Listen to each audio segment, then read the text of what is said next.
Citizens speak out as people around the world continue to risk their safety and even their lives, calling for governments to grant basic human rights and to enable true democracy. They gather in countries like Afghanistan, China, Egypt, Iran, Libya, Mexico, Syria, United States and Yemen.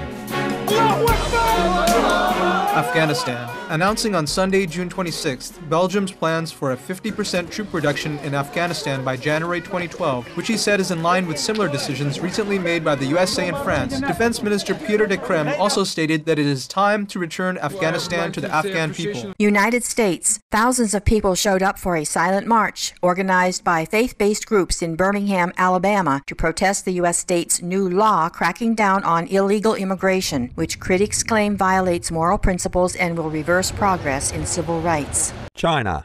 On the eve of Chinese Prime Minister Wen Jiabao's European trip, 4 associates of recently released artist and activist Ai Weiwei were freed. Also released was prominent dissident Hu Jia, who had been first arrested in 2007 for criticizing his country's human rights record prior to the 2008 Beijing Olympics.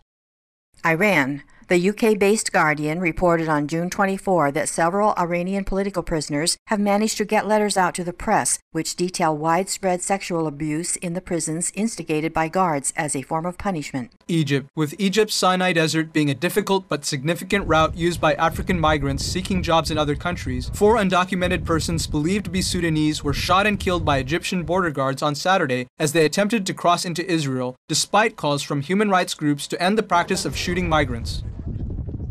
Syria. The United Kingdom-based Syrian Observatory for Human Rights stated that 5 citizens were killed Saturday by security forces, 3 shot in house-to-house searches near Damascus and Homs, and the other 2 killed during a funeral procession for colleagues who had died the previous Friday. Witnesses also reported that at least 200 people were arrested during the house raids in Damascus.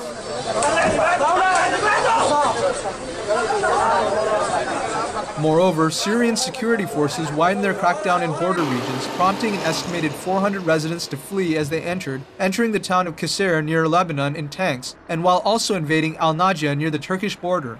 Yemen. Following Friday's massive rallies in the capital, Sana'a, protesters rallied again on Saturday in Sana'a and Taiz, calling for the immediate formation of a transitional council to remove President Ali Abdullah Saleh, who has not made a public appearance since being treated in Saudi Arabia for injuries following a June 3 attack at his palace. Yemeni citizens also demanded that President Saleh's 2 sons, both in powerful military posts, and others in his inner circle, be required to leave the country.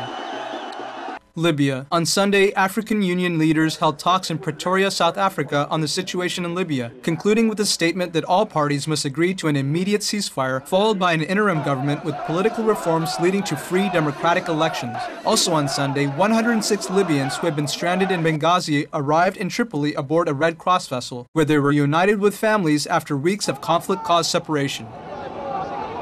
In sadness for the lives lost, as well as for those injured or otherwise suffering, we pray for the conflicts in all nations to subside, so that citizens may choose to live side by side in lasting peace and dignified freedom.